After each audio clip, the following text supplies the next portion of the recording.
Anyway, Yeah. So back to it. Forgot the mics, but yeah, back to the X Factor. X Factor 2.0 being spiritual and mindful of your past, reminiscent of being a child, plays a huge factor. I think emotion is one of the biggest things about food. It's probably the heartbeat to why we do it. Yeah. Just love it. Takes you back to being a child, and those type of moments are really special. Yeah, I agree 100%. And I think that like that the nostalgia and like thinking about your family cooking when you're young and stuff, that's definitely a big reason why I got into cooking, like to begin with, for sure. Just like the love of food, but it's more than just like, oh, I really like eating, because obviously, we like eating, but it's like, yeah, there's something else there, something a little bit magical. absolutely. Yeah, I think food is like, it's kind of magic in a weird way, because you're like putting all these different ingredients into like a pot or something, and you're getting this amazing stock or something like that. um it's like alchemy, sort of. Yeah, And you like can witchy change. Yeah, exactly, in a way. witchy. Yeah. Yeah, like in the forest back in the day, culminating a pot. Yeah, and I always say that bartending is kind of like making potions as well. Like you're really True. just making like all these fancy potions that make people feel good, Yeah, and they taste good absolutely. if you do it right, which is pretty cool. How's Olivia? How's everything going? She's great. She's great, and she loves what she does too. Yeah, she's been bartending for a long time. She's really good at it. Yeah, she's doing very well. Fuck yeah. I So like the happy. hair too, by the way. Thanks, man. Yeah, got the flow Put going. that off, dude. I like it. I don't Took know. mine off too. Kind of happened like organically. I don't know. It was just like I think I what 30. I think I just turned 32, and I was like, no, 42. Sorry, shit, I'm old. And 40's the new 30. I just shaved my head, and I'm like, damn, man, like the years are creeping up. Like, how long is my hair gonna be able to grow? I'm like, dude, I'm just not gonna cut it anymore. So it's been almost 2 years, like 1 year and 8 months, probably. It's been growing, bro. Nice. Yeah, I've never seen it that long. Yeah. Looks good. I like it. Thanks, bro. I know you cut yours. You had some long locks too. Yeah. Yeah. I'm thinking about cutting it again soon because, well, no, because we're planning the wedding right now, and we're looking at like spring of next year. Oh yeah, congratulations. Thank you. That's what's up. And I know that she likes my hair long, but we're going in the summer, so I'm like, Yeah. if I'm gonna cut it, it's got to be now, kind of, because then I have a year and a bit to grow it before the wedding, or I'm just not cutting it at all. Don't, bro. Just deal with it. I know it's annoying. Yeah, it is. It's kind of like my first realization of how annoying like long hair could be. Because I always used to just cut it before. Like, oh, it's so annoying. It's getting long. It's hot in my face. Cut it. No, man. I'm just gonna deal with it. I respect that. Hell yeah. Was it planned? Just happened. So talk to me about Portuguese food and what that means to you as a proud Portuguese individual. Well, I gotta say, like, I didn't grow up in Portugal. I guess you could call it New Bedford, Little Portugal. So I was raised with my grandmother pretty much. My parents got divorced when I was 9 years old. My dad was a fisherman. My mom on her side, they're all fishermen, and I was pretty much raised by my grandmother while the parents works kind of like Portuguese tradition, and she'd cook breakfast before you went to school, and then she'd cook up a soup during lunch. While you were at school, when you get home, you'd have that, and then they have something kind of light for dinner, except on the weekends. Saturdays and Sundays are always like a big feast on, like, it was like mid to late day. You just eat all day these big, steaks and like boiled fish. But it was definitely a lot of fish growing up.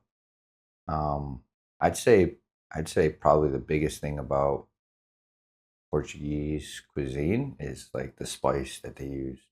all the spice, not just hot spice, but like just a culmination of, you know, just the peris and the peppers and the the garlic, the bay leaf, the paprika.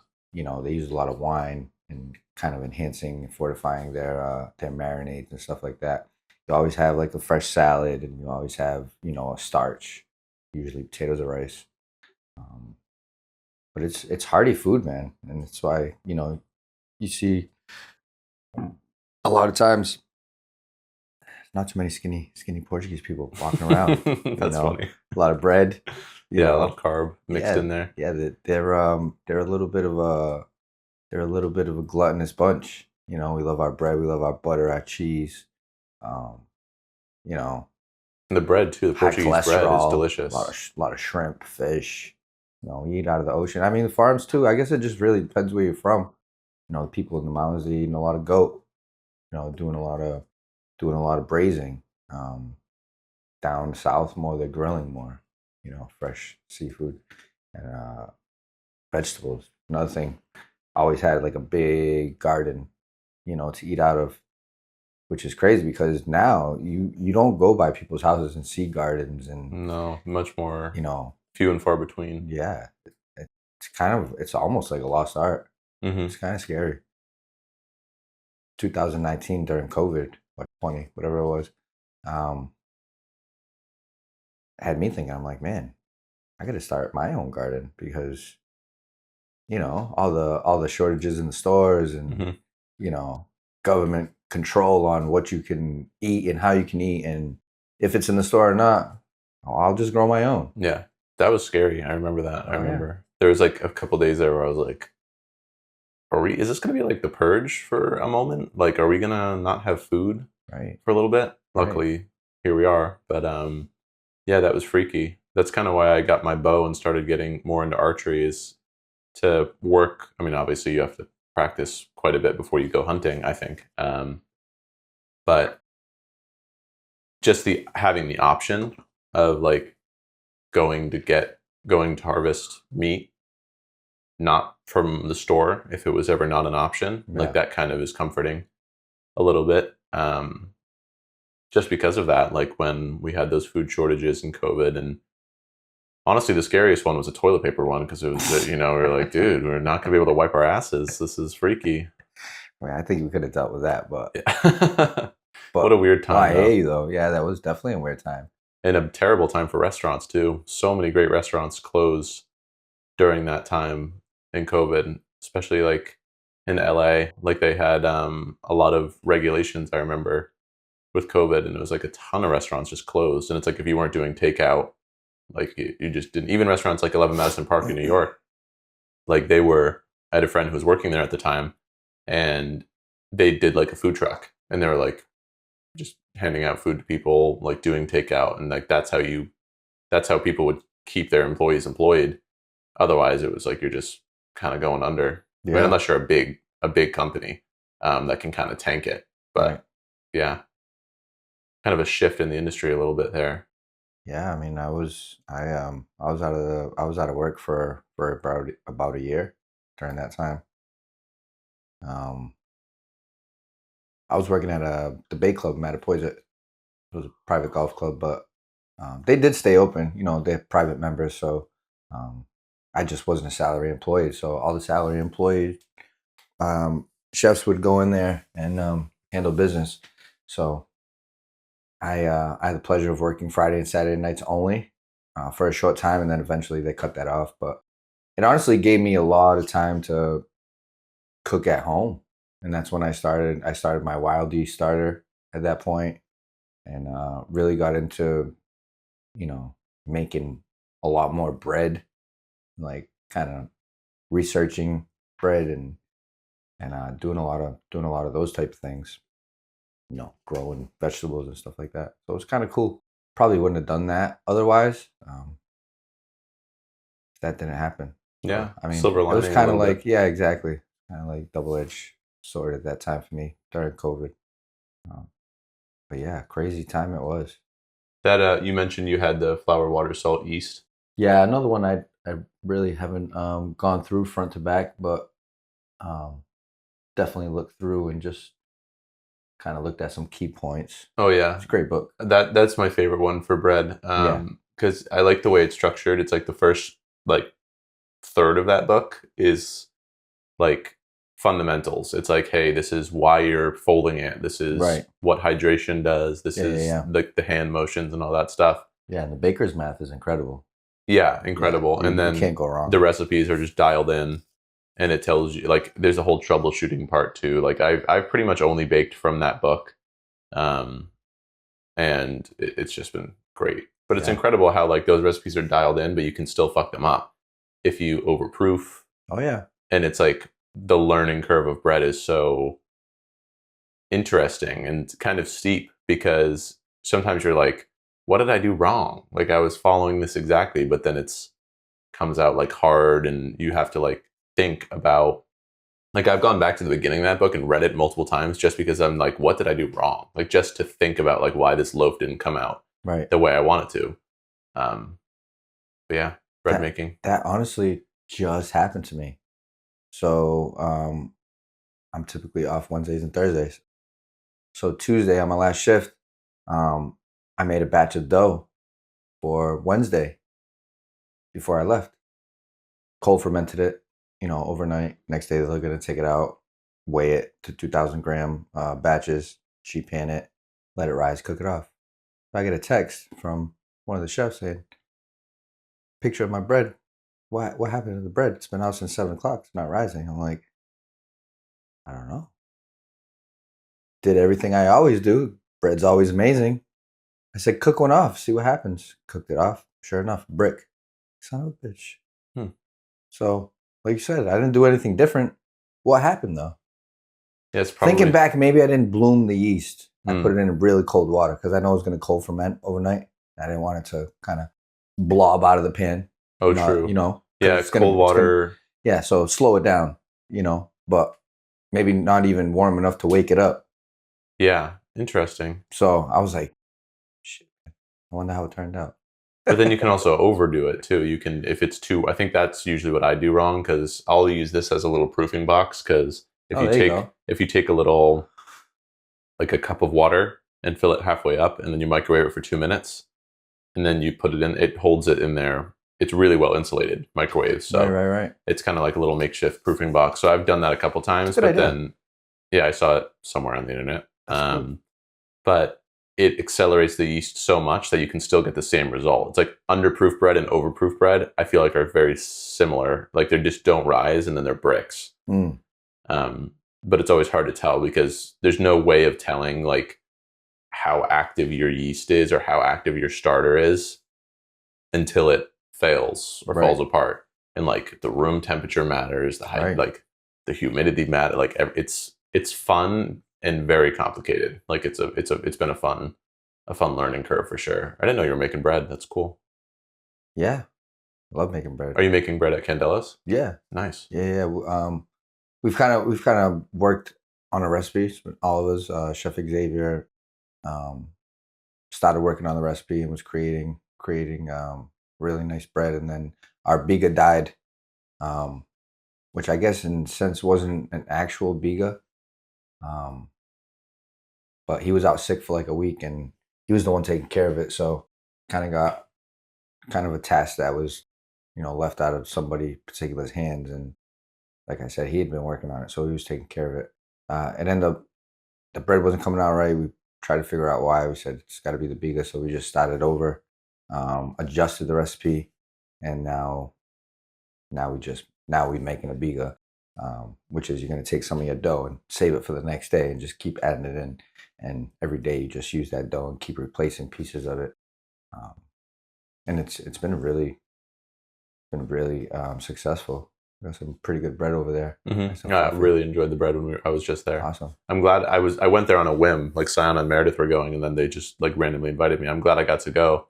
Glad you were there before we had this conversation, so we could talk about it. It was really good. I liked it a lot. The one dish that I thought was odd, maybe just because I don't know about it, is the crudo with the buttermilk. I've never had a crudo with buttermilk before. Same. That's Chef Josh. Yeah, I think I don't know where he comes up with these things sometimes, but Yeah, I don't know either, but I I mean, thought it was it's good. hit or miss, but usually it's not far. If it's a miss, it's not far from a small adjustment.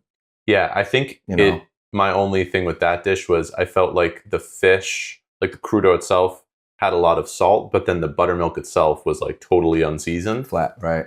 Right, It's just just fatty. slightly flat. Yeah, But I feel like just a little bit of acid or something would have, like, it was delicious otherwise. Like yeah. I know it has the citrus underneath. And it's also Um, got it's supposed to be called dazzled with sambuca. oh Who knows yeah, if they forgot that, because that yeah, probably would have added a little nice, sweet and kind of acidic note. yeah. Yeah, a little It was good anise. though. The carpaccio was awesome. Yeah. What was spread on the meat? Was there something on there? Um.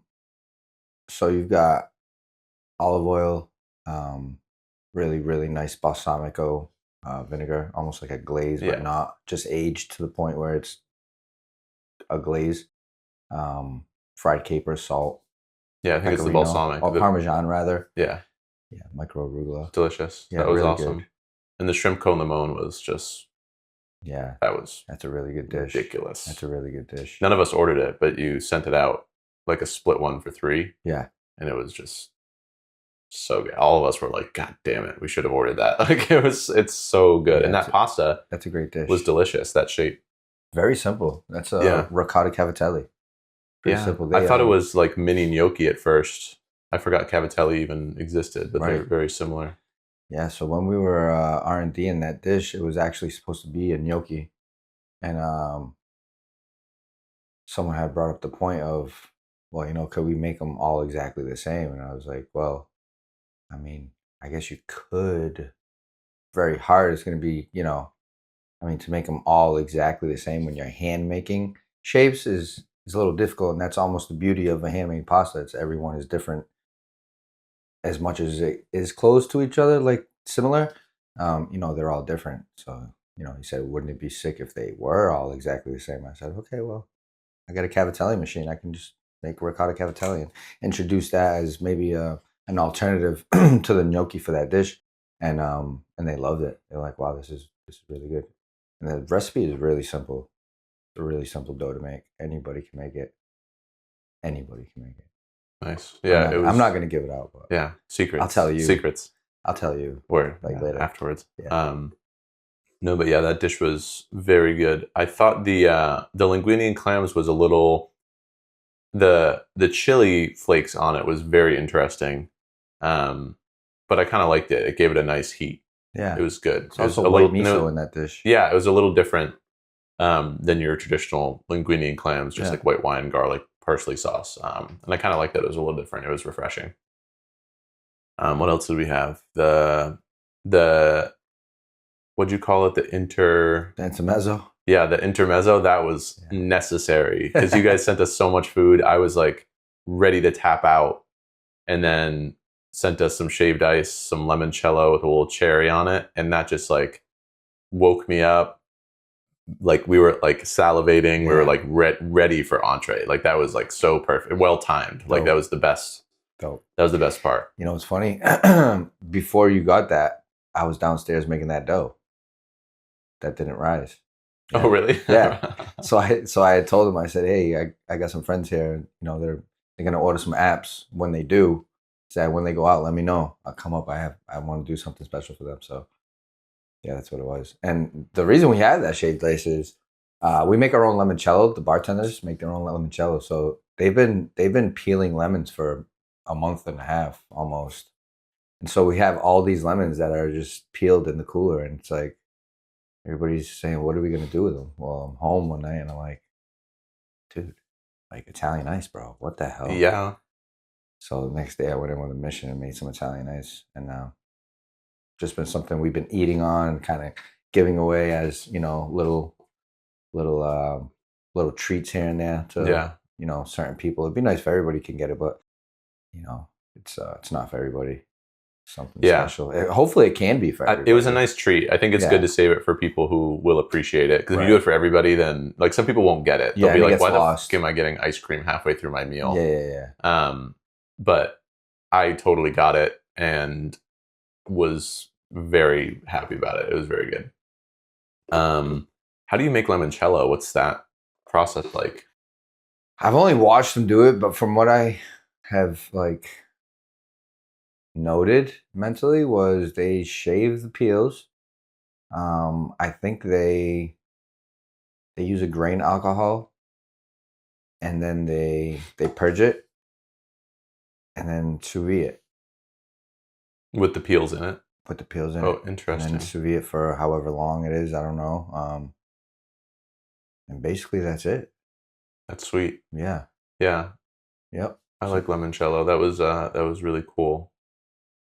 yeah, So it's house made. It's really good. yeah, I'm surprised that it's house made. That's so cool. That's like a cool little detail because limoncello's Italian, so Yeah. it's just like a nice.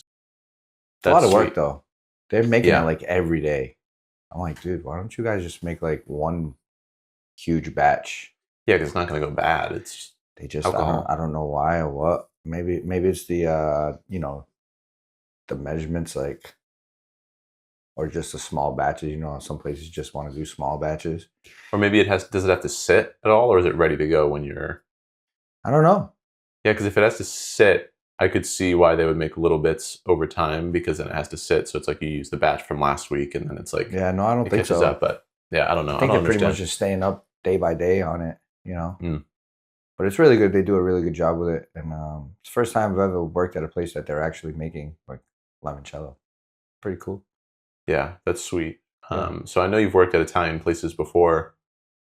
yeah, How would you? few. Yeah, how would you say? So what's your interest in Italian food, and then also how are you applying it now? Like, it seems like you've had some experience before. So why Italian food? Like, what's the interest there? Well, like I said, I had the pleasure of working at Bay Club Mattapoisett, where I was introduced to a guy by the name of Nick Lazotto, who was the pasta chef. Came from Vietri down in Philly, and he got the job as the food and beverage director there, and wanted to implement a pasta program um, with also fresh bread and pastries and stuff. So he was kind of just looking for somebody that he could like take under his wing, and I was fortunate to be me. So did that for a few years, and so I really kind of developed, I guess, a love for pasta. Really, it's very, it's like a spiritual thing again. Like so much peace in just making pasta. It was different at that time, I gotta say, because we were making pasta every day for 30, 40 reservations. Now we're making it for a full blown restaurant, and it's different now. Hmm. It's like not stressful, but it's like got to keep up, can't run out. You know what I mean? Yeah. It's taking the I get to come in at 12 o'clock and roll out this pasta. And it's like relaxing to like really getting it done because it's got to get done. Um, which is also cool. But yeah, so I love making pasta and I just love the spirit of Italian food. Very similar to Portuguese food. Kind of similar people. Um, so yeah. It's the first restaurant I've actually, well, second, I guess, including the club that I made pasta for. Besides that, every other experience I have in Italian food has been kind of just like, heavy saute, really. Yeah. What was that? Cafe Italia, Portobello's. Couple pretty cool spots. Met some really interesting chefs also. They're always the wildest. The Italian chefs, they're crazy. They're crazy. What's similar about Portuguese food and Italian food? I just say probably like, the people, the culture, they're fresh ingredients, based around family. The avó, the nonna, they're always in the kitchen with you. They were in the uh the smock, the flour smock. And they're always, trying to get you to eat more than what you can eat and filling your plate more than it can take.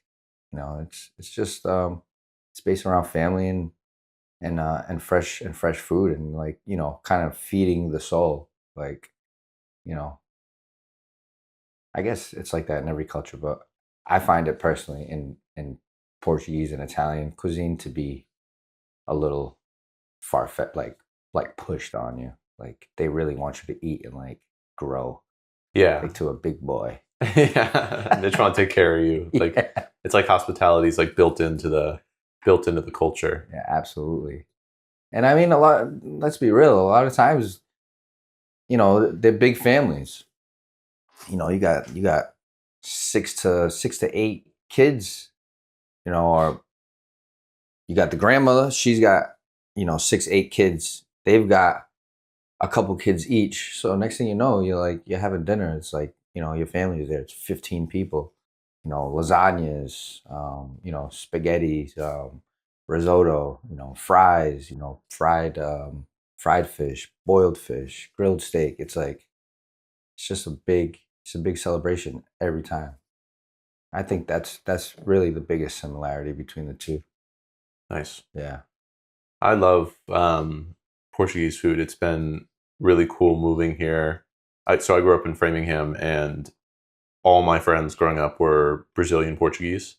And this particular friend group that I would hang out with a lot, their parents had a restaurant, and so we would go over to their house to like play video games, like after school sometimes. Yep. And then they would always bring home leftovers from the restaurant. So like we'd go over there and we'd be eating like chicken hearts, Oh yeah. like the is it the sirloin or the ribeye that they would do over the flame, and they would like shave it with the rice and the beans, and man, like delicious. And then moving here, getting to I didn't know anything about New Bedford when I moved here. I had never been here before, or adjacent to New Bedford because I live here. But yeah, the Portuguese food, I really enjoy it. Like it's really good. I remember we went out for lunch that one time, and that was like, Yeah, Cafe Mimo. yeah, shout out Cafe Mimo. Big time. One of my favorite spots. Oh man, that was so good. Like the salt cod, like just talking about that, and that's a huge part of Portuguese cuisine is salt cod. Huge. Yeah. Huge. Where did that originate? Salt cod. Like what wasn't it like sailors? Yeah, well, I mean, I'm not, can't, I guess, don't quote me because I don't really have the facts, but I would imagine that, they would go on these long trips to catch the fish and then they'd have to preserve them before they went bad. So, basically that's what, and besides that, it was also probably a precautionary measure because once you did get it back, there wasn't that much storage space and preservation was a really big thing. So, they would salt it, dry it, so that way they could preserve it without having to be refrigerated, basically. It's another thing my grandma used to do. She used to have a big, big old porcelain tub of, this curing salt. Stunk, dude. Stunk. Like my basement growing up was always smell like salt cod salt. Like it's a different smell, because salt holds moisture. Mm-hmm. So it's like it's in the air, dude. Yeah. Like I'd come home from school, I'd be like walking the door, I'm like, shit, dude. Like you can always smell the salt, but then you're like, she's definitely curing fish today. Yeah, you can and tell. It's like hanging on the clothesline. Like, that's such a funny memory. Wild. Rest in peace to my grandmother. Oh, rest in peace. Yeah. I'm sorry to hear that. Big shout out. It's part of life, Yeah. Yeah. She passed 9 years ago almost. Yeah. Would you say she had a big influence on you, food wise? Huge. Yeah. Definitely. I don't know about the big, probably. Yeah, I mean between her and my aunts, and I mean my dad was a great cook, but like I said, he was a fisherman, so he was always away. He is also a really good cook. All the men in my family are good cooks. The women also. The men are always grilling, women are always preparing. So they're like peeling the vegetables, doing the stews, making the taters and the salads, and the men they grilling, chilling, drinking their wine and coffee. You get the little snacks set up at the bar, nuts and cheese, prosciutto. Oh yeah. I mean, you go to a Portuguese luncheon at like a real old school Portuguese person's house. That's what you're gonna find. You're gonna walk in, you're gonna smell the food, you're gonna see, the guy at the little bar that he's got, guaranteed he's got one. He's got a little bowl of nuts and cheese and prosciutto just out there, a little spread. He's going to ask you what you want to drink. You're going to hang out at the bar. If you go help the women, they're going to judge you. So don't. It's funny you say that. Because so Sayana is Chilean. And I go over to her aunt's house all the time, and I'll always be in the kitchen with them, like helping prepare the salads. Yeah, and me and my brother were also though. Yeah, like I'll help them out, and they think it's funny because they're Right. like, "Oh, like he's helping us out." And then yeah, her Uncle Al's always out there on the grill with a beer, hanging out, grilling some meat, some sausages. Yeah, even Chilean. Yeah, Same. but Same oh man, culture. so fun, so delicious. I love going back to salt cod.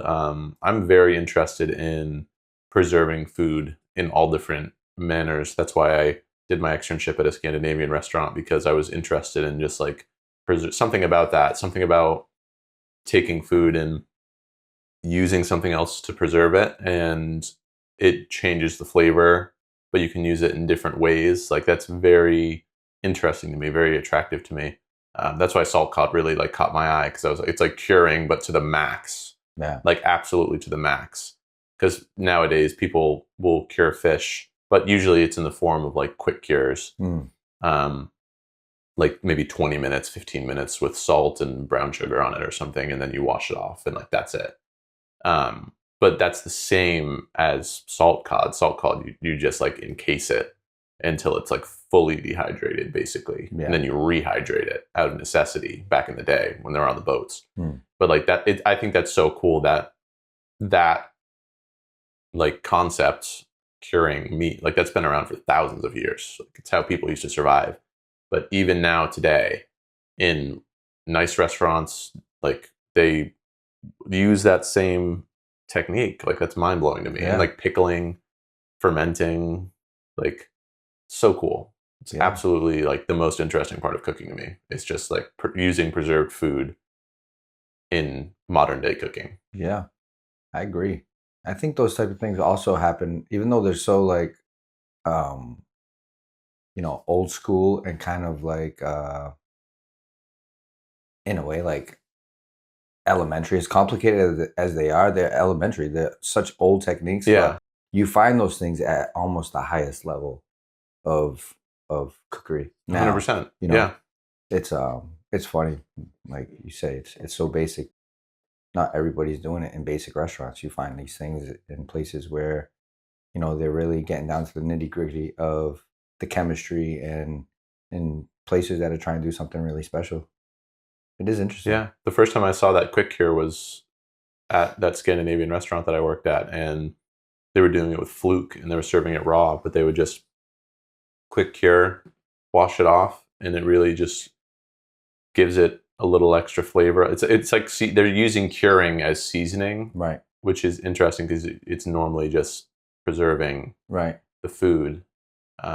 Also changes the texture a bit. Oh yeah, definitely firms up a little bit. That's nice for sure. Very good. I love stuff like that. How has opening Candela's been? Like, what's the process of opening a new restaurant been like for you? And have you opened a restaurant before, or is this your first opening? And the way that we opened this one, my first one, yeah, from start to finish, coming to a restaurant that was kind of almost reimagined in a way. The inside was completely changed. It was gutted, reconstructed, and then starting a new menu. First time ever for that. I've opened restaurants where it's kind of a reopening of a restaurant, kind of a rebranding, if you will. But to say open a brand new restaurant, this is my first one, and I think it's been a really good journey. It's still young, We're just over a month. Actually, today makes a month. Today, the 13th. Nice. Yes, sir. Yeah, actually, we opened the 13th of January. There was a lot of prior planning before that and work going in. But nonetheless, we've been open a month, and I think we've made leaps and bounds in a month since we've been open. Been a little stressful, but also very gratifying. It's nice to see things come to life. If you will. That's what we're doing. You have ideas, and next thing you know, they're reality. And like shit, man, we're creating this. It's really special. To be honest, love it. Yeah, Yeah, it's cool stuff. yeah. I haven't done an opening yet, but I look forward to it for sure. I feel like it's a whole different ball game. It is, and it's tough, man. It's like, um, there was one point where I think it was like the week before we were gonna open. It was so like energy draining because you were there so much, and working probably like 14-hour days every day. Then we went like six days straight, 7 days straight, maybe 14-hour days. It was like almost a 90-hour week that week. And on the last on the last day, I was literally like got up that morning and I'm like, dude, I'm so tired. Like I don't want to do this. But I'm like, not that I don't want to do it, but I'm like, I just want to sleep, man. Mm. I feel like I've earned that right now, but I'm like, I can't. Gotta go. It's gotta get done. I'm like, we haven't come this far and like spent all this energy and time to just like be mediocre now.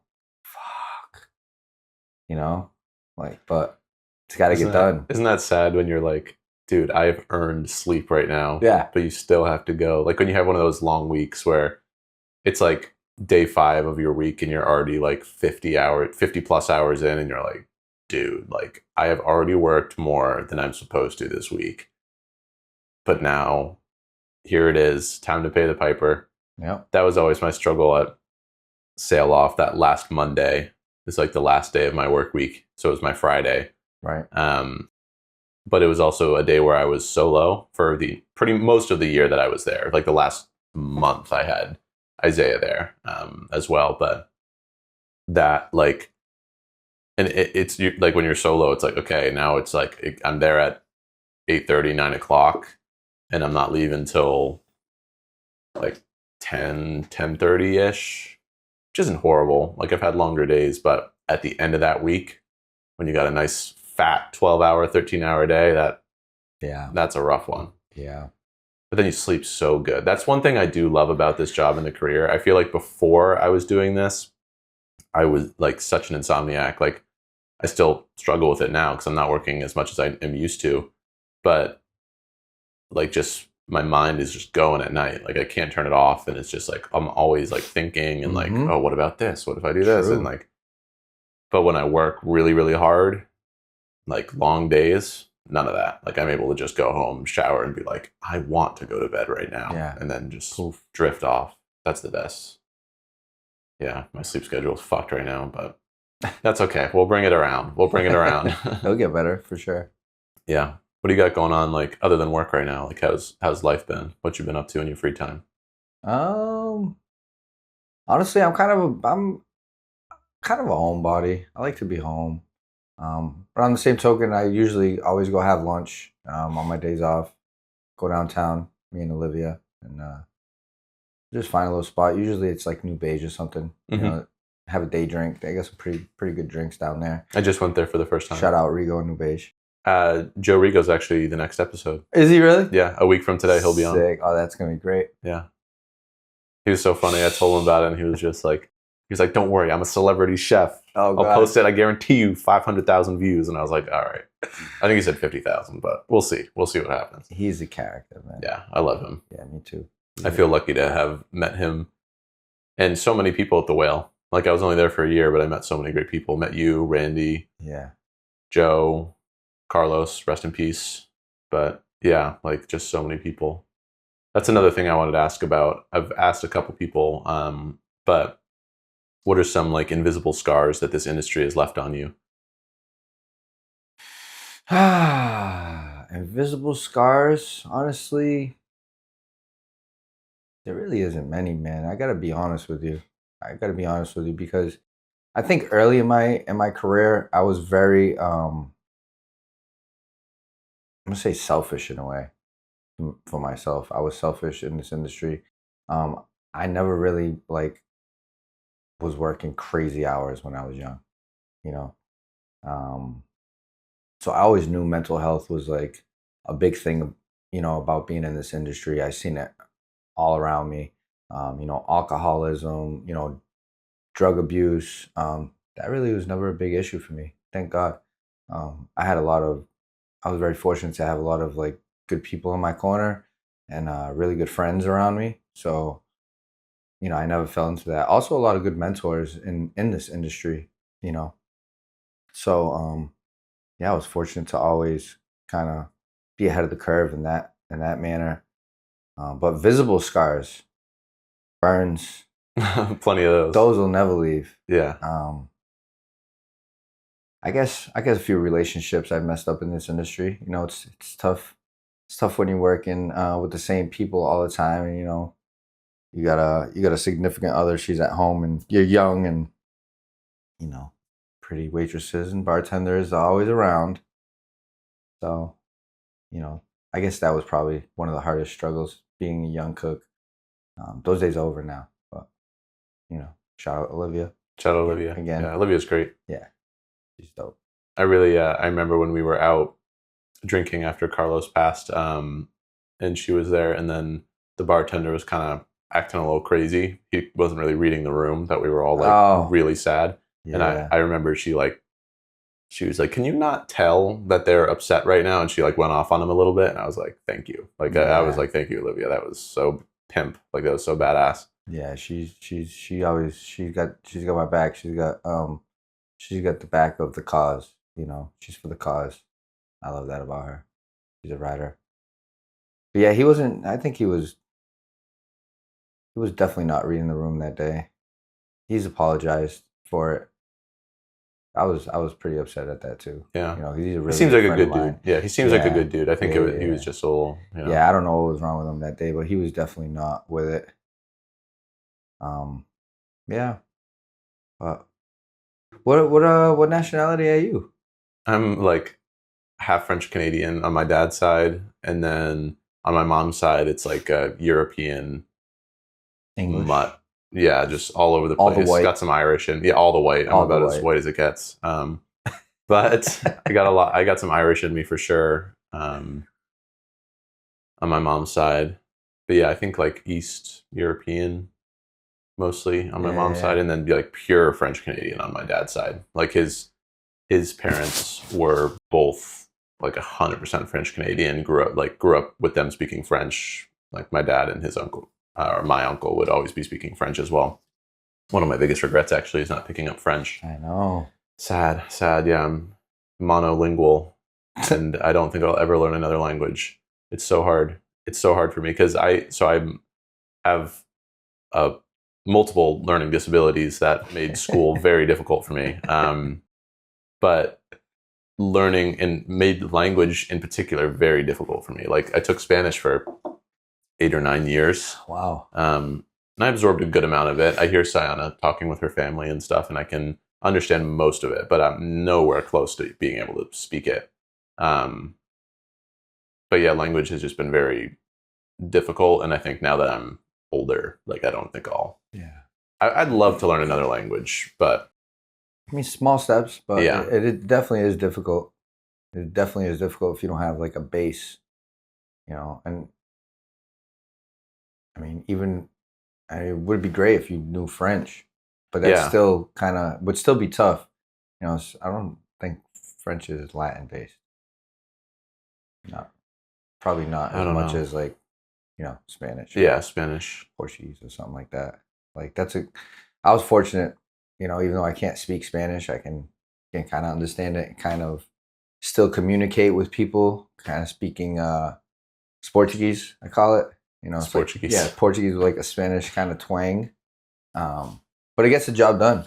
So fortunate to do that. Well, that's good. Yeah. Yeah, wish I learned French. That would have been cool. Also, I wish I had a deeper appreciation for cooking a little bit earlier in my life because one of my grandmothers who's passed away. I'm sorry to hear that. It's okay. It was a while ago. But she was like, she spoke French and like always cooking. And like, I'm always kicking myself because I'm like, damn, like I could have cooked with her more. You Mm-hmm. know what I mean? Yeah. but that's okay. Everything happens for a reason. Yeah, absolutely. Like Julia Child, Yeah, like drinking the wine in the kitchen. And yeah, very much. She always said wine and butter can fix anything, and she was right. One time I was a kid, and I was like chewing gum, like one of those packs of like Big League Chew, yeah. and I like was being a gross kid, and I like pulled it out of my mouth, and then like let go of it, and then it fell, and it like stuck to my neck, and I was like crying because I was like, oh my god, I was so young. I must have been like 5 or 6, and I was like, oh my god, I can't get it off. And I swear to God, she took some red wine and she put it on her hand and she rubbed it in and rubbed it on it, and it just came off, like it just flaked off. And I was like, wait, maybe wine and butter can fix anything, That's because a she great really would say philosophy. that. That's a great Yeah, philosophy. I yeah. love She's that. French Canadian, but that French influence, yeah, would eat a lot of really comforting food growing up. Yeah. But also, she definitely was in that era of like casseroles, Mm. that kind of like 70s, 80s cooking, Mm-hmm. before, you know, modern cooking kind of made its way into households. So it's just like a lot of casseroles. But I love stuff like that. I remember she'd do this like tomato one with scalloped potatoes and bacon. Oh my god, so good. You could literally feel your cholesterol rising, but it was just so yummy and That comforting. sounds fantastic. Yeah. I love stuff like that. Those early cooking memories. What would you say is your happiest cooking memory or food memory? Whether it's just something you're eating or cooking with someone. Happiest food memory probably would be sitting down eating what we call rejonge, essentially like a kind of like a Portuguese chicharron in a way. It's fatty pork that you kind of like boil in lard and then end up like turning the heat really really high and it gets like super crispy. But then you have these like shreddy pieces of pork, and we used to make that every Sunday. My parents and my mom and grandmother, my uncles would come over, and that would be our Sunday meal for a long time. Really, really good. Yeah, a lot of happy memories there. Why is that your favorite? Like of everything. Probably just nostalgic, just thinking back and besides being super delicious, I don't eat that much pork these days, but when you're young, you kind of eat whatever put in front of you, and like I said, it was delicious anyway. I wasn't trying to be a healthy kid. I was just, you know, I actually needed that because I was big into sports, so you know, trying to get big, but just squeeze fresh orange on that. It was so Oh, good. that sounds It amazing. was so good, which was weird to me at the time because like there was no other case ever where we would squeeze fresh orange. It's always like lemon on fish. Like, so my uncle had started dating this woman who was from the island. My family's from the continent, the mainland. So they do things a little different on the island. So she introduced the orange, bringing the orange, and I started doing it. I'm like, what the hell are you doing? She's like, just try it. And I was so hesitant at first. I'm like, oh no. And then I did. Wow, mind blown. Like so good. So yeah, it was delicious. There was always family around, and it was a gathering point. So big Sunday lunch, summertime. Just thinking about like being out, yard. This was like a picnic table, under Hmm. the grapevine in the yard. So just a great time in life that I think about a lot. You Yeah, what know, a clear memory too. Like you can yeah. remember the setting. I The setting is actually always there. It's always the food that changes in the setting in my memories. Um, but that is always like that's what I remember being like, you know, the most people and the most gathered, you know. If it wasn't that, it was I guess seasonally too, because then summertime you're out there and you got the rejoins, you got the grilled fish, the sardines, the fried fish. You got a shed. Grandma's cooking on the Bunsen burner, so the house doesn't smell because it's nice. Because if it wasn't nice, she'd be inside and the house would smell. So wouldn't you? Um, but yeah, man, great memories. You know, Really good memories. Used to make that wine too.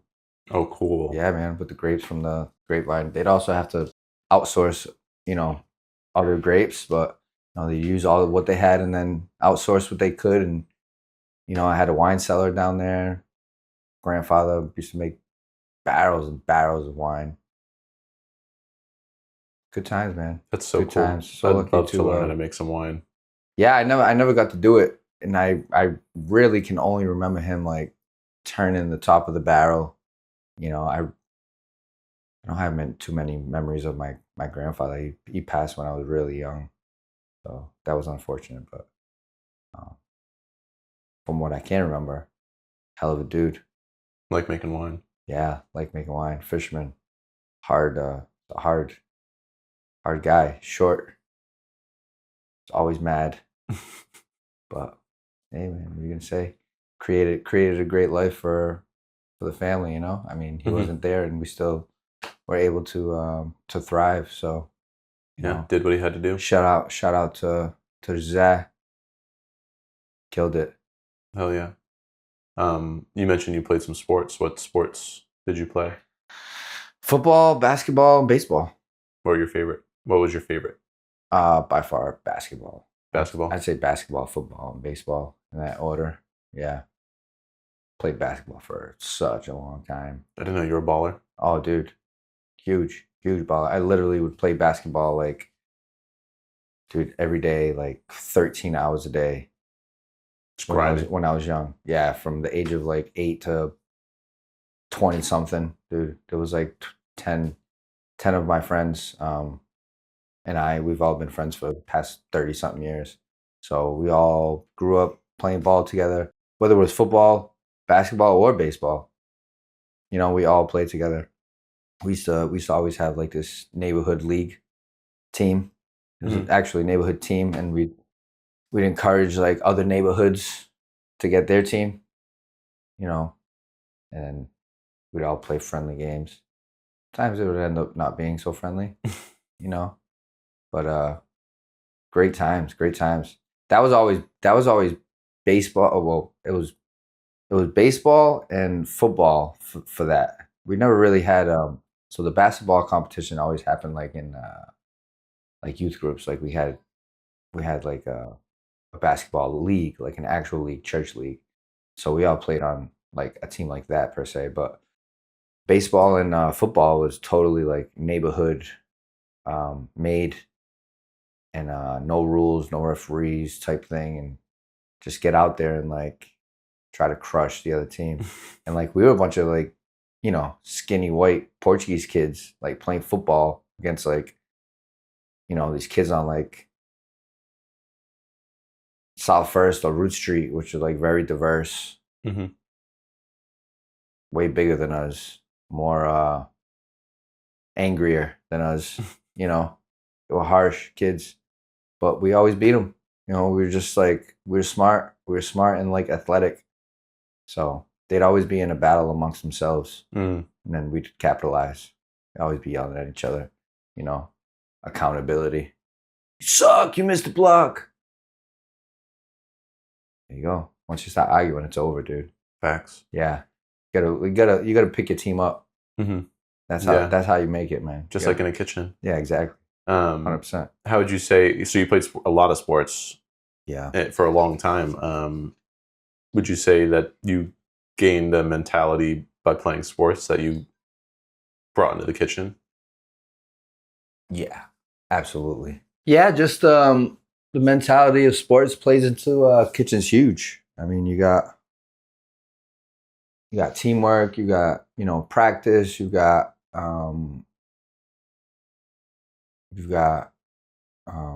execution, you know, education. You got to learn your plays. You got to learn your fundamentals. You got to exercise. You got to stay in shape, stay hydrated, pick your team up. Um, it's all relevant. It's all relevant. But that's one of the biggest things I think in kitchens is treating it like a sport, because it is like a sport, you know, just like it. Yeah, you have a team, very physical. You're kind of preparing for like the game, which is service.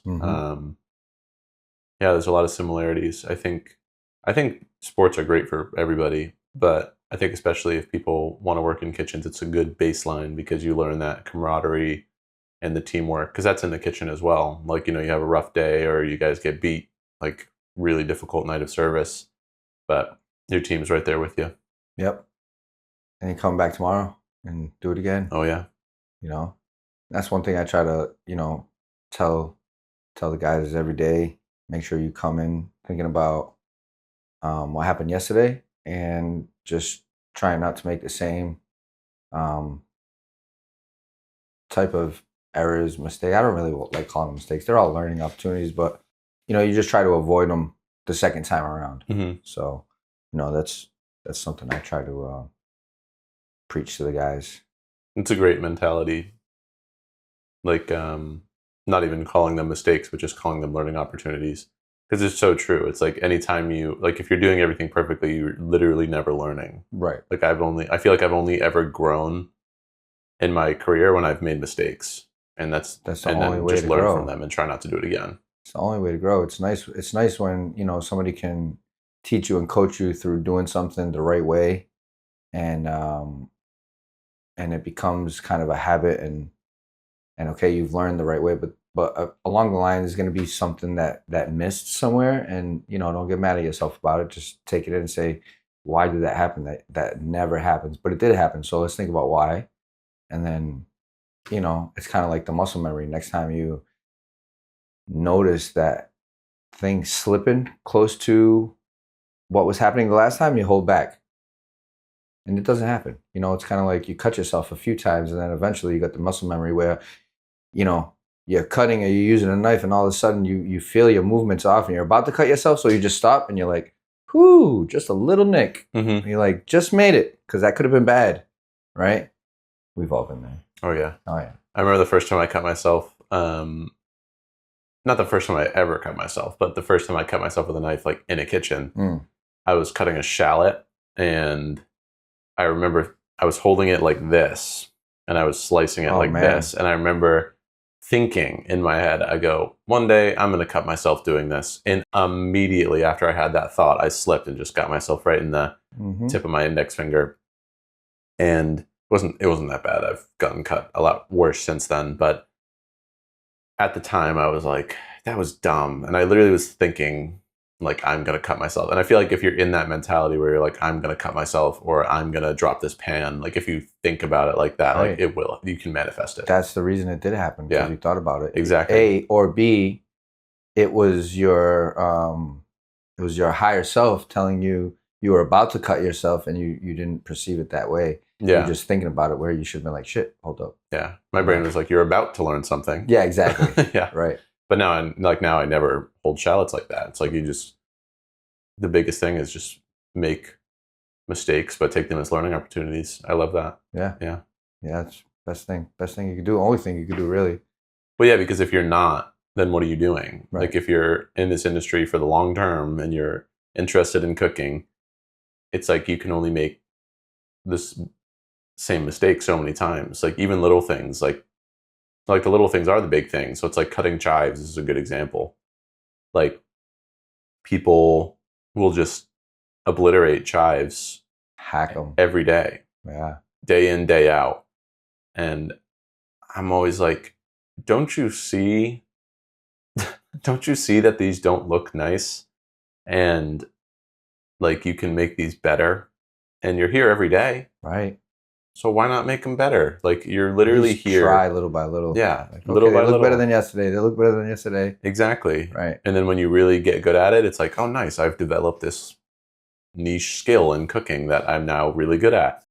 And like, that's so fun. Like, I like that. It's rewarding. And it's like the skill curve of cooking and stuff is stuff like that. Yeah. And I think it's always sad when people who are more in it just like for a paycheck, which I understand, everybody's got to make a living. Right.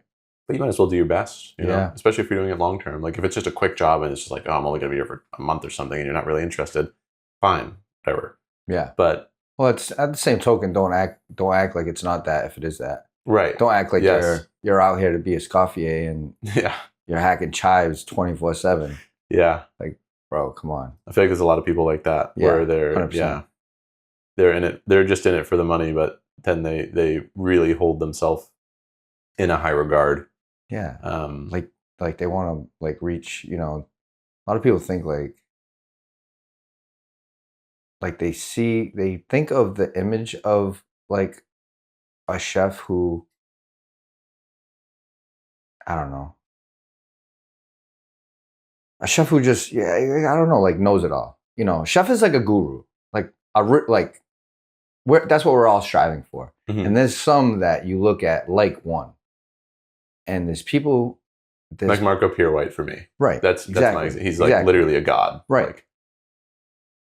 Like, there's probably not a problem that he wouldn't have an answer to or an instructional direction that he could give you that you would not obey, because it's like, yeah, chef, of course, like you said, he's like God, like I will obey. And there's people who look at that type of chef and like find it so romanticizing that they want to be that, but yet they're hacking the chives 24/7. That's what I'm saying. Like, yeah, they just feel it's so like, it's such like a good look to be like that. They want to be that, but they're not willing to put in the work. They just want to, because they've watched like TV shows, mm-hmm. the spotless white coats with tweezers and beautiful artsy food, and it's like, oh yeah, that's me. And it's like, bro, it's not. Or that's not most chefs either. Yeah, I think I think Gordon Ramsay is a good example. That's the name I was thinking. You can't not say it when you talk about stuff like this. But the thing with Gordon Ramsay and what some people don't realize, I remember he said in an interview somewhere one time where they were talking about it, and he was like, I'm mastered cooking before I was ever on TV.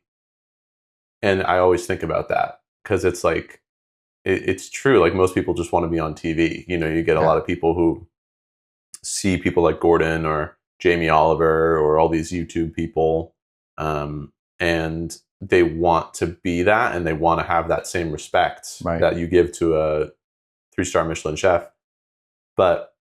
And people give Gordon Ramsay a lot of shit because he talks a lot of shit, but people forget that he is fucking legit. Like he's no joke. He's not just barking. Like he is a 3-star Michelin chef. And even more now. Yeah, he's a badass cook. Right. Definitely more animated chef than most, like Thomas Keller, very professional and exactly. Thomas Keller, that's like the apex of guru chef. Like people like you, just so thoughtful and training the next generation. Like has turned his career now into just basically being a guru and being a instructor and showing people the way. Yeah, that's kind of who I look at as that type of chef. Not that they all don't deserve and command that respect, but Thomas Keller for me is just very, he's zen, he's very methodical and strict, like monotone. He's always, he's never really happy or sad or excited or not. He's just like, he's willing to teach and kind of help others grow and show you the right way, and he's all about technique, and I love that. Yeah, he's a beam of light in this industry. He really is. I was just fortunate enough to eat at the French Laundry with my mom, and that lucky you. That was incredible. That honestly became probably one of my top 3 food memories. Like that was just so. That's sick. Such a special experience. So crazy. But yeah, you can. I don't think he was there that particular night, but you can like feel it. Like you can, that quality standard, that personal quality standard he has instilled in everybody in that building, and it's just like you can just feel it. Mm-hmm. Even like the servers, like just it's there. It's written on the wall. Like it's just there. It's so magical. I'd love to go back if you ever get a chance. If you're ever in, I would love to. Yeah, if you're ever in Sonoma. Yeah, we were bouncing around Napa, Sonoma. Went to a bunch of vineyards, which was great. I love going to vineyards and drinking wine. That really, I liked wine already, but it really sparked my interest even more. Where I was like, this is amazing. Like we went to this one vineyard, Hamel, and it was so cool. They had a cave. You could see the different layers of sediment in the soil.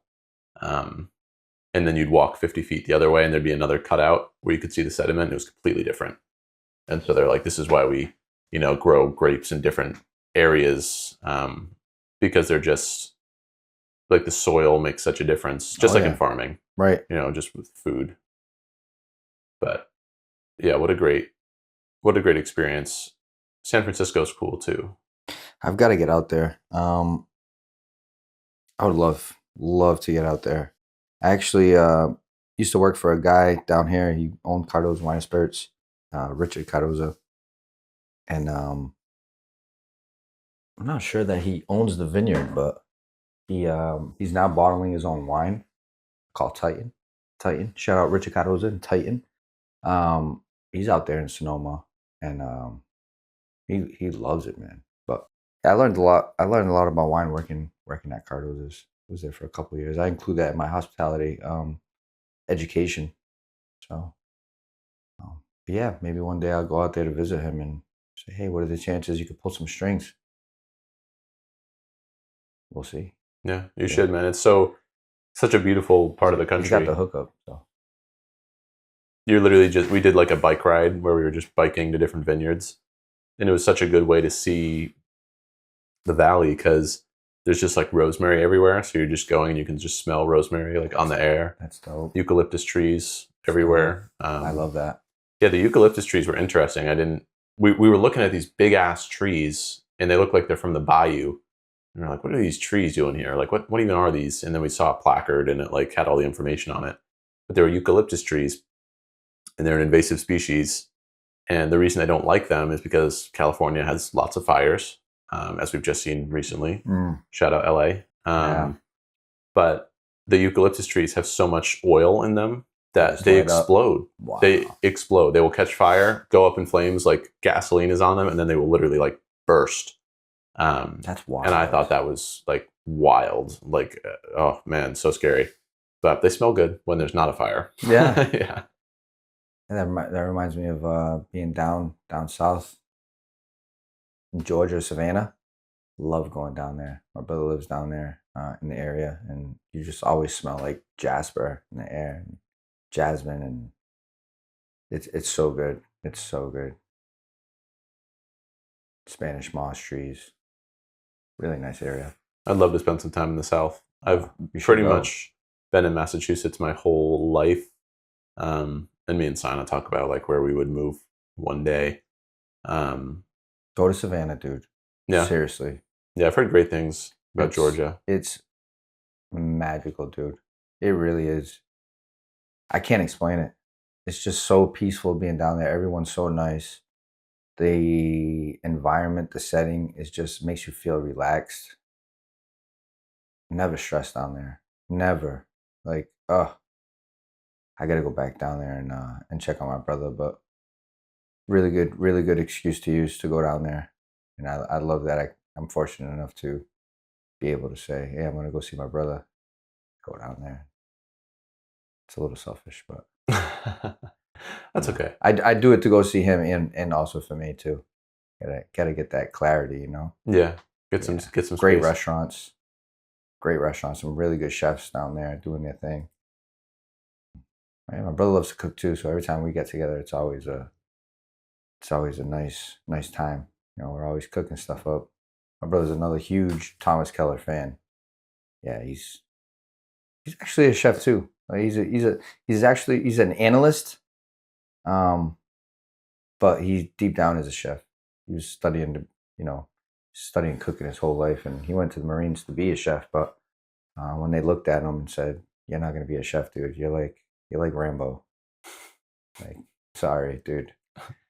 So he never got that opportunity. But life is, you never know what life's going to throw at you. So little did he know he was going to be, a senior analyst for a Gulfstream.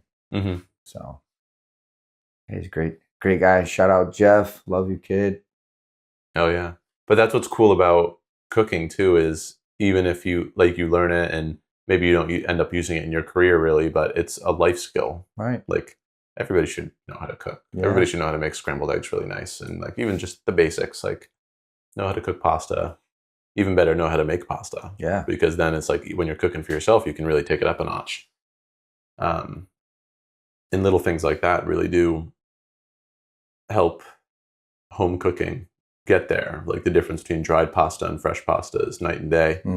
Um, I've been loving working with pasta. I got to do pasta at school, and like that was not my first time making pasta. I had made pasta just before I went to culinary school, just for fun, because I knew I was going to be doing it. So I was like, let me try this before I have to do it in front of a chef. But now at Little Moss, getting to do it every day when I'm on pasta station, because I bounce around a lot right now, still learning the whole kitchen. I've only been there a month, so still learning everything. But when I am on pasta station, getting to make the dough every day, use the extruder, which I never worked with an extruder before, so that's been fun to learn. Yeah, it's pretty cool. But man, what a difference it makes, and you don't feel like shit when you eat fresh pasta like that. Right. And we were trying to think about why the other day. I asked Lisa, like, why do I ate a whole bowl of the rigatoni with the short rib ragu, fire. But I ate a whole bowl of it after service, and I was like, why do I not feel like shit right now? And I came to the conclusion that because it's extruded, there's like little to no gluten in it because you don't need it. Right. So it's just because when you need it, you develop those proteins. And even our kneaded pasta dough, like the fresh pasta dough for the agnolotti, we only really need it for 10 minutes. So it's not a super long time. And I feel like that might be the difference, just thinking about it. Because like normally when if I eat like boxed pasta, I'll eat it and then I'll feel like I'll blow up like a balloon. Like I'm just like, oh my God, I'm so full, my stomach hurts. But when you have like fresh pasta, I feel like there's less of that. Yeah, it definitely feels better on your body, easier to digest.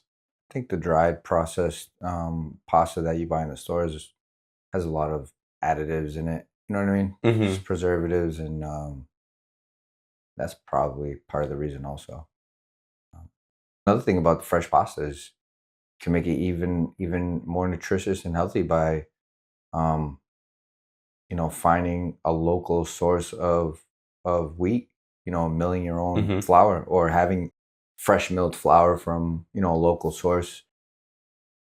That's even better for you, and that's an option you have when you're making fresh pasta. That's something I slightly introduced the idea of doing, down the line is finding a local grower of wheat or supplier of fresh milled flour and kind of featuring them as the flour that we use on our menu, kind of like that would be huge. Local, sustainable. I was looking down Western Mass. I think there's a couple, and I think it would be cool. Oh, I think that would be awesome. That would not only make the product better, like the food would be even more delicious. But I think people like that, especially nowadays with farming and giant food distributors kind of being in a weird place where it's just like everything's kind of the same everywhere. Doing that will definitely set you apart from other restaurants for sure. Yeah. And people will notice and care. Right. Yeah. Good stuff.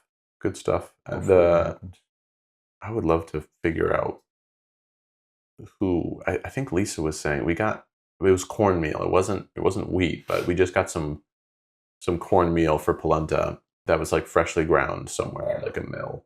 I don't know if they do flour or not, but it was around here. It was in Dartmouth.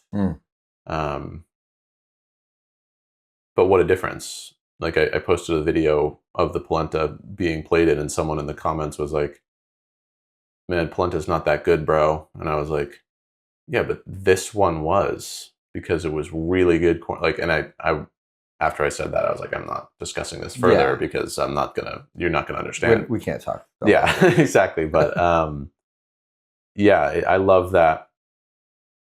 Like pasta is so simple, but you can take it to the next level by doing something like that. Right. By using that fresh flour, or even different varieties of flour. Yeah. Old chestnut. Yeah. Same with bread. Back to bread. Flour makes a big difference there too. If you're using like shitty flour, your bread's going to be maybe good or just okay. But if you're using like you said, like freshly milled, like you know where it's coming from, really nice flour, you can get some incredible flavors. Yeah, like some nice whole wheat. Oh yeah, You yeah. know, What's cool about whole wheat too is it has the yeast. It has yeast already naturally in it, right? which is so cool. Then you can just, you don't need to add instant dried yeast per se. You could just kind of do that. That's how I started my wild yeast starter. Yeah, Just so cool. some just fresh fresh whole wheat flour, a little bit of water, a little bit of sugar. Mix it up, feed it every day. About a week, mix it up. Next thing you know, boom, Boom. got some yeast, making some bread. Hell yeah. I tried to have a starter for a little bit, but I found I wasn't baking enough. So I would feed it all the time and it would get really big. Yeah. But I was working so much at the time that I didn't have time, and on my days off Just I'd put be it in like, your fridge, man. Forget about it. but I would, that's the thing. I'd forget about it and then I wouldn't feed it and then it would die. So then I just well, if gave it up. dies, you're screwed. But Yeah. dude, my starter sometimes stays in my fridge for like a month and a half with no feed. Oh wow. I take it out, I feed it, it blows up. I'm like, all right, didn't kill you yet. You know, right when it's rising, boom, cap it back in the fridge. It's 8, it's nice and full. Go to sleep. See you in about a month and a half. I mean, it's been alive since 2019. So, Oh wow. yeah, That's a long one. yeah, Wow, 6 years. yeah. And like I said, I forget to feed it all the time. I'm like, shit. That's incredible though. Feed You've it, kept it that long. Rise, yeah. I'm like the worst at that. Like I love baking and food and fermentation. You'd think I would have a really robust starter, but I literally just don't, unfortunately. But maybe at some point. Maybe at some point I'll make one. I was talking to one of the chef that graduated high school with me, went to Vogue Culinary Arts, where I got my baseline culinary education. I mean, before, you know, I was learning from my family as a child, but official education, you know, came out of high school. And I was talking to one of the chefs, Craig, who I graduated with, and I was like, wouldn't it be cool if like senior year, your like senior project are just like going away, like, all right guys, like you're off to the real world now, like you're gonna start working in kitchens, we're gonna make a wild yeast starter before we leave and take it with you and feed it, and it'll stay alive as long as you can remember to feed it. I'm like, if they would have done that, we would have had a 20-year starter already. Yeah. He's like, dude, that's such a good idea. Yeah, that is a good idea. Like send people off with a starter. Yeah. I'm like, because it will literally outlast you. Like it will outlive you. Like it will never die if you can just keep putting flour in it. It will last forever. It'd be funny. Like It's you crazy. give it to your kids, just be like, you're on your deathbed, you're like, you have to take care of my starter. Please. I've had it for 35 years. Yeah, it's 5 generations, man. 500-year starter. That's a trip. That is a trip. It reminds me something that's feasible. Yeah, 100%. It reminds me of I've seen, I don't know what country it's in. I can't wait till I have somebody here producing this with a laptop so I can ask them questions and they can look it up, because I feel like I'm just talking out of my ass sometimes, but that's okay for now. But I don't know what culture it is, what country it is, but they have like the 100-year soup, which is big. Probably China, dude. Yeah, probably. Yeah, China. Asian. Yeah. Maybe Thailand or Vietnam. Yeah. But yeah, just like a soup that they just keep boiling, keep adding more stock, add some more meat to it, keep it going. Yeah, I don't know. I know that. I'm always like, I don't think I'm eating that, bro. I would try it. 100%. I mean, I'd try it. I'd try some broth. Just a little though. I'm sure it'd be delicious, but I'm like, dude, I don't know. Like, you're probably born in that culture, like adapted to, you know, whatever it would take to have that not hurt you. Yeah. Because they keep it boiling, so it's like there's nothing growing in there. Like it's yeah, I know. Well, my concern would be you take a big ladle and then you get a piece of that meat at the bottom that's been in there for 100 years. It's just I'm sure it would just go right into the sauce. Yeah, that's disintegrated into the tablespoon you're sipping, but I don't know. It's just something weird about it. Something very weird, yeah. Because food is so like we spend a lot of time preparing it and then we serve it, and that's it. But like, yeah, food over that length of time. Yeah. Something weird about thinking about eating that. Yeah. makes me nervous. I Like think it's cool, 100 but it year. definitely makes yeah, because it's like okay, so if it was 100 years from today, Right. fucking 1925, it would have started it or something like whole different world, like whole Yeah. different set of people on the What planet. are we gonna eat? What are Yeah, we eating right now that's from 1925? nothing. Nothing. If you're doing it right, nothing. Maybe some really nice wine. I was gonna say wine, Yeah, but but that's I mean, pretty much it. I can't think of another 100-year-old. I bet there's some gochujang's I was gonna say I was or some thinking like the ferments. preserves, something that's been fermenting for 100 years. That would be crazy. Besides that freaking egg, I see like the 100-year egg. Like, Oh ugh, God, that just gross. sounds horrid. It's another Asian thing, man. Watch out. um, so I know in Portugal, canned fish is Mm. a big one, and Like sardines. yeah, Yeah, yeah, sardines, yeah. We're not talking like what is it? tuna. Yeah, we're not No, talking what albacore tuna or anything no, like the that. what is it? Gefilte fish or Smelt. no, it's just they do it in like Sweden or like Oh, Norway. kippers. Yeah. Yeah, There's smoked kippers. something that they But what's the actual name of that fish? Because kippers, I know is like the I have some in there that my sister got for me, and when she yeah, was in Denmark, um, herring, herring. herring, Yeah, pickle yeah, herring. Yeah, yeah, yeah, yeah. yeah. But yeah, the sardines. I didn't. I mean, I've always loved canned tuna. I would eat Mm. tuna sandwiches all the time as a kid, but coming here and then looking around at the markets and stuff and getting some canned sardines and like that chili sauce, like at Amaral's Market, love it there. Mm. Um, so good. Like I eat it all the time. Yeah, it's Like really they're good for just you too. amazing. Yeah, High really in good. omegas. Oh, so good. It's so satisfying. The first time I had it, I was a little weirded out because like the bones are still in there, Mm. but they're so soft. Yeah. You know, it's kind of like cartilage on a chicken Mm-hmm. wing. You don't really notice it. You just kind of crunch it, and you're like, oh, nice. Mm-hmm. Probably good for you too. Yeah, Straight calcium. yeah. No, it's good for you. They are good for you. That's what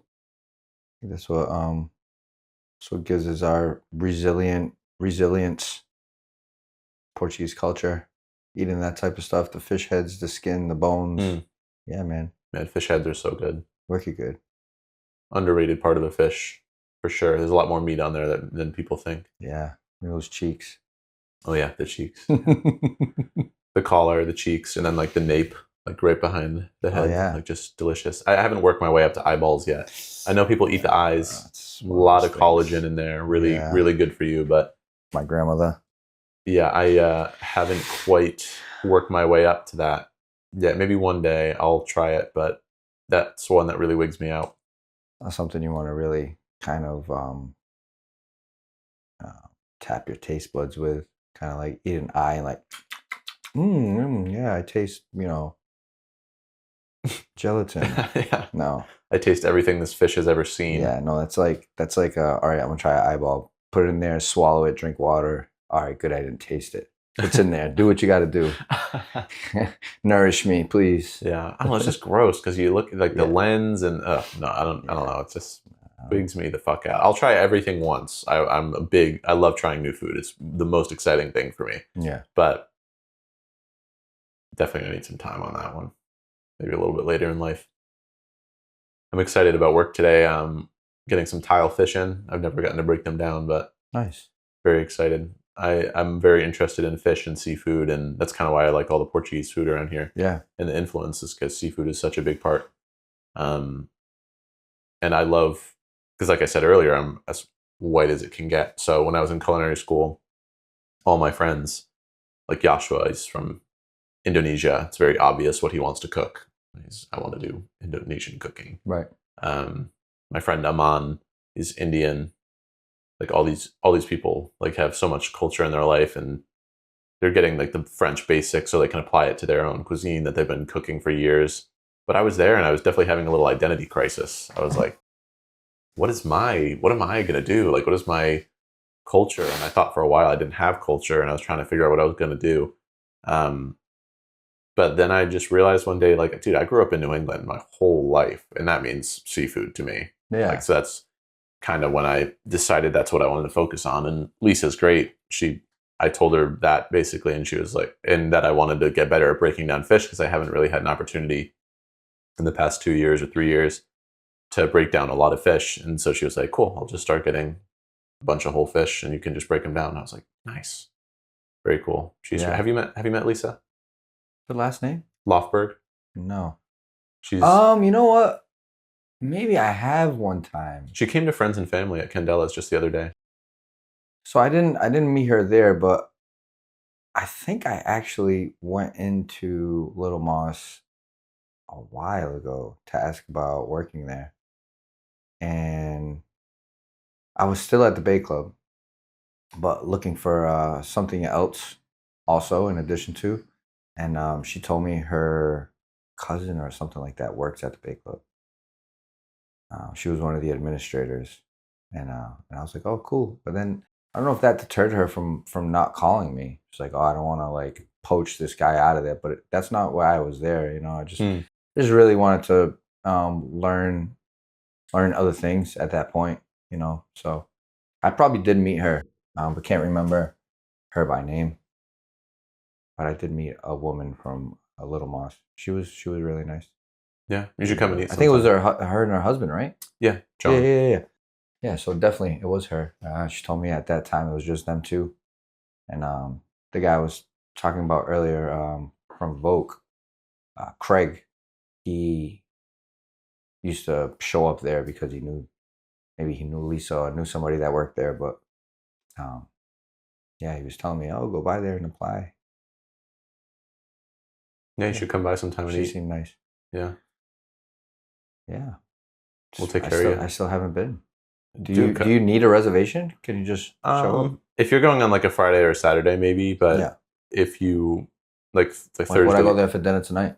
Yeah, if you come tonight, we're slow tonight. Like, we don't have a lot of cover. So who knows? Maybe I'll go in there tonight. Yeah, dude, come live. We'll send you some food. We'll early Valentine's Day.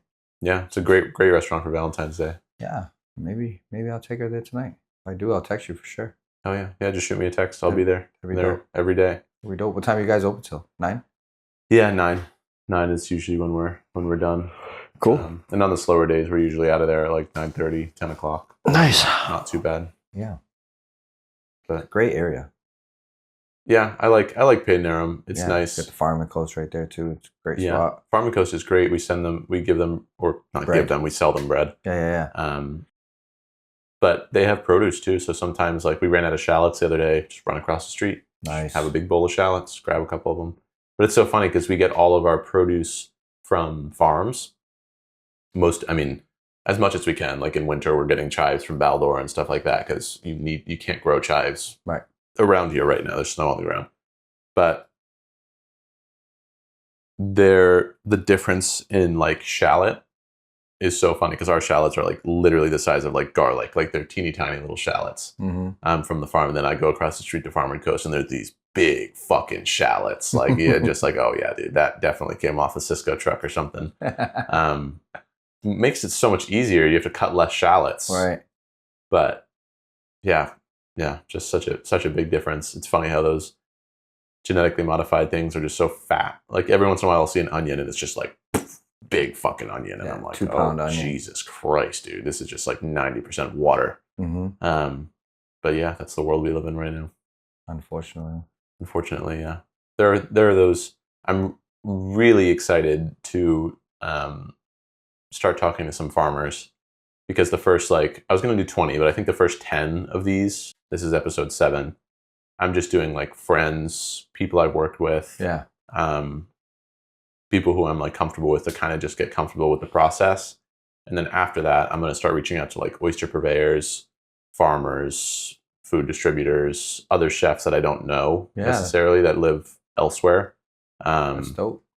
Yeah, I'm excited for that to start. Definitely going to start with the farmers that we work with at Little Moss. Like Peter, I want to have on. He's so cool. He's like into like dirt biking, like extreme dirt biking, and then he's a farmer. Like just such an interesting individual. Oh, yeah, that's cool. Yeah, but definitely having fun with this. If money was no object, would you, like if you were multimillionaire, would you continue to cook?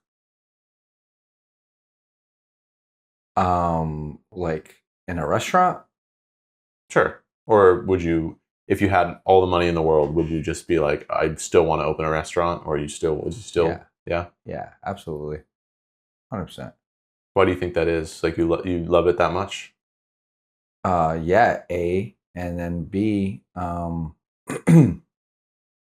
think it would be weird for someone who has been in the industry so long and feels so strongly and passionate about food to have like uh undoubtable chance to like open a restaurant and not. Like that's weird to me.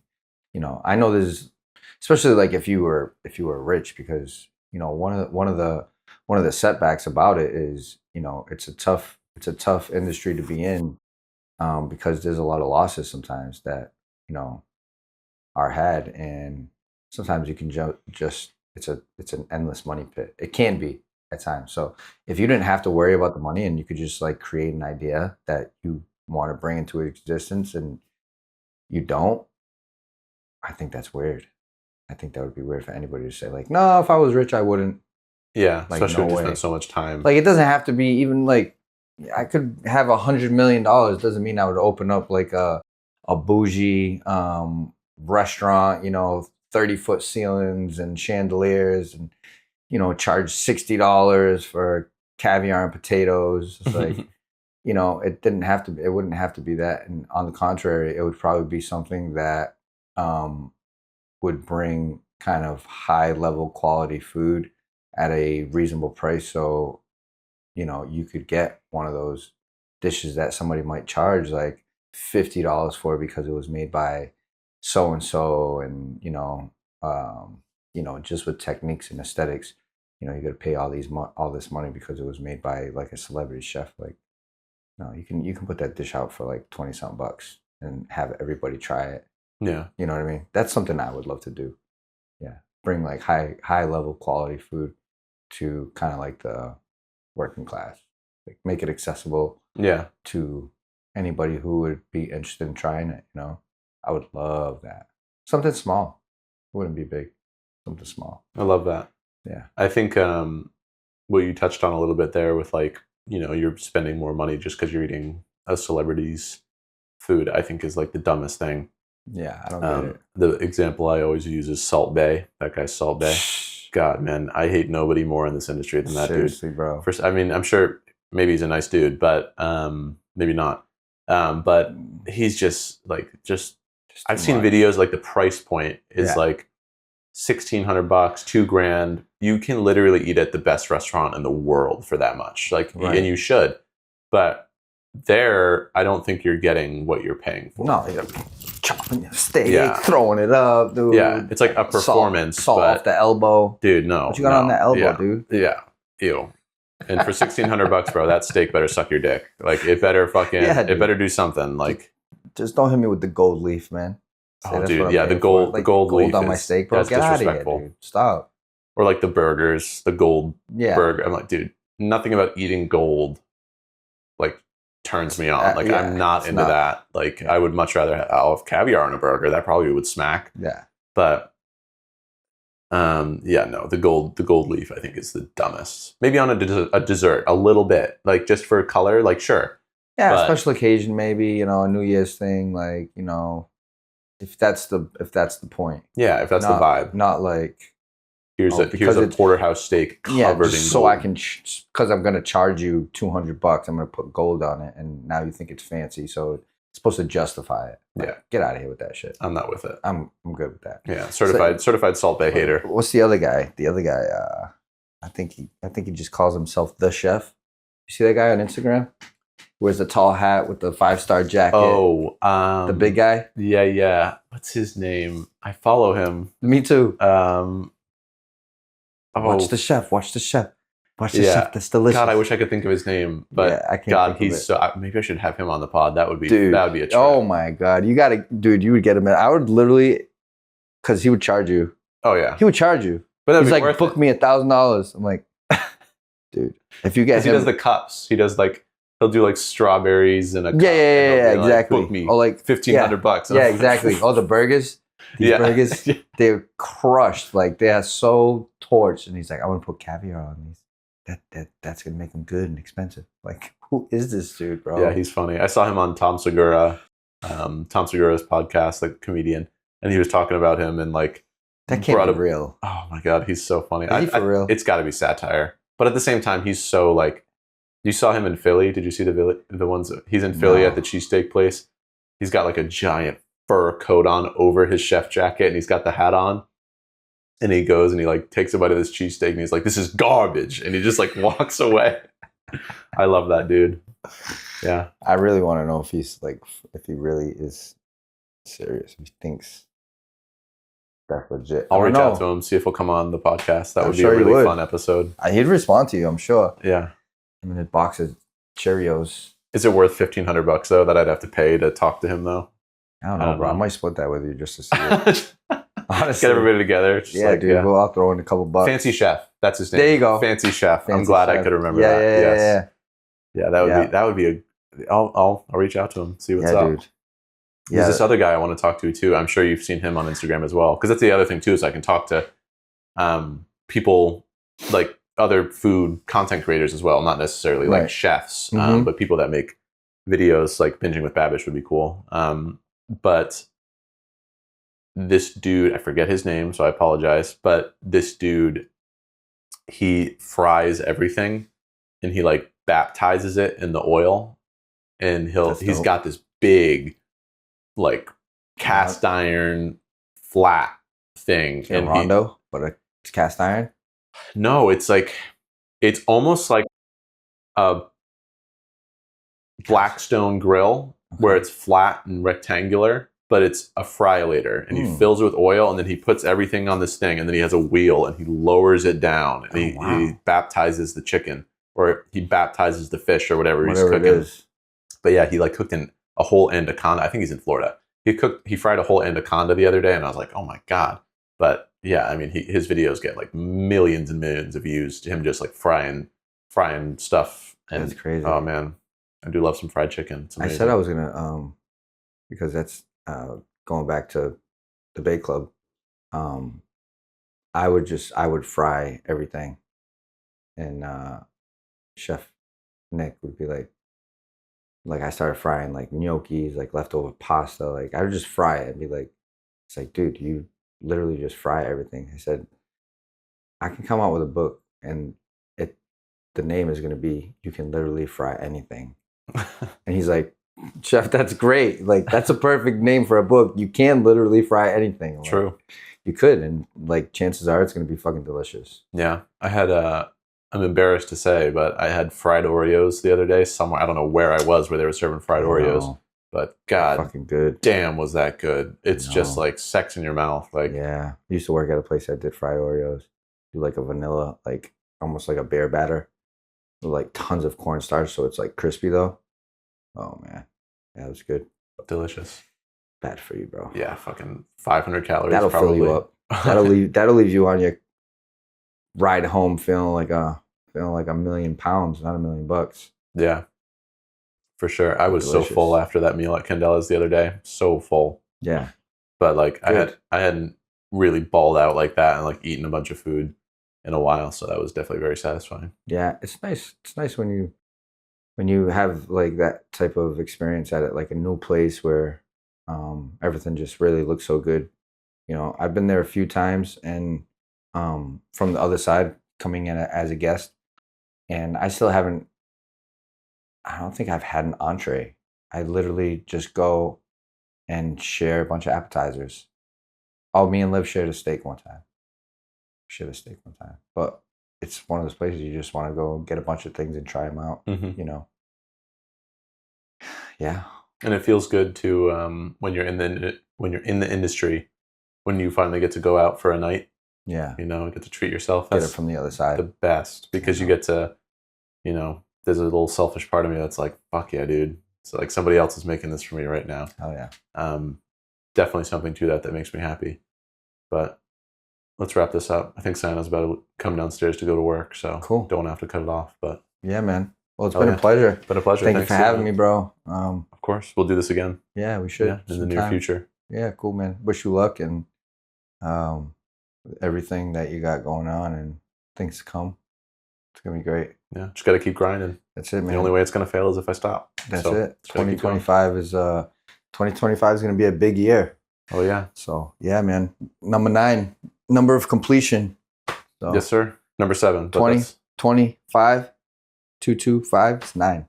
Oh, it's a year of completion. Year of completion. 9 completes. Fuck yeah. Yeah. Peace, man. Hell yeah. My man. That's All right, brother. It's been fun. Hell yeah.